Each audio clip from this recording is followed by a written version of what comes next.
Kamishina wetu jambo ambalo amefanyiwa ni baya, na katika hali ya kawaida wapo watu ambao wanaweza kalaumu hata jeshi la polisi, mlikuwa wapi? Hapana ndugu zangu, kuna limits. Wewe ukilala ndani, jeshi la polisi wanaweza kuanza kuingia chumbani kuangalia unalalaje? Hapana, watakuwa nje kufanya doria na kila kitu. Kwa hiyo nitoe rai kwa wawekezaji wote ndani ya taifa letu, wanapotaka kutumia walinzi, watumie walinzi wa makampuni yenye anwani maalum.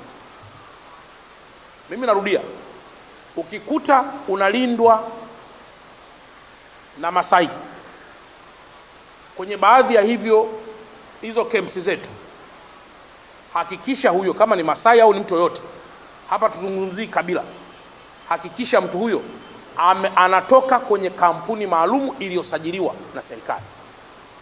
Kama ni security nani yoyote, anatoka huko, ili litapotokea jambo hilo tuwe na anwani.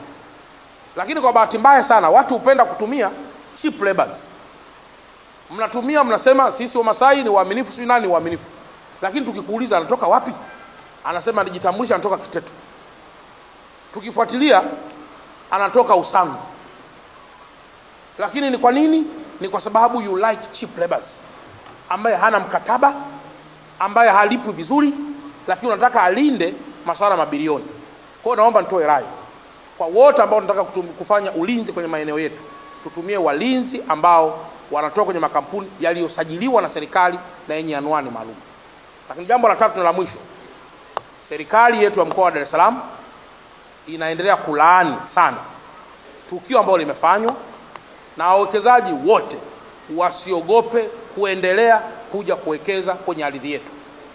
Tutaendelea kutoa ushirikiano mkubwa sana mahali popote linapotokea jambo ovu na baya namna hiyo dhidi ya wawekezaji, ili kuweza kuendelea kuleta amani na upendo wa wawekezaji wetu ndani ya taifa letu. Nimeona nilitolee hilo ufafanuzi kwa sababu nimeona kuna swali hapa, mmoja akanitumia message kwamba yeye hata ongea lakini anaomba tu mimi nilifafanue. Kwa nimeona hilo nifafanue kwamba hatujafurahishwa na jambo lile, na tayari jeshi la polisi katika mkoa wetu wa Dar es Salaam chini ya SACP Mlilo wanaendelea kwa haraka sana kuhakikisha kwamba matukio hayo sio tu yanakomeshwa, lakini hayajirudii mara kwa mara.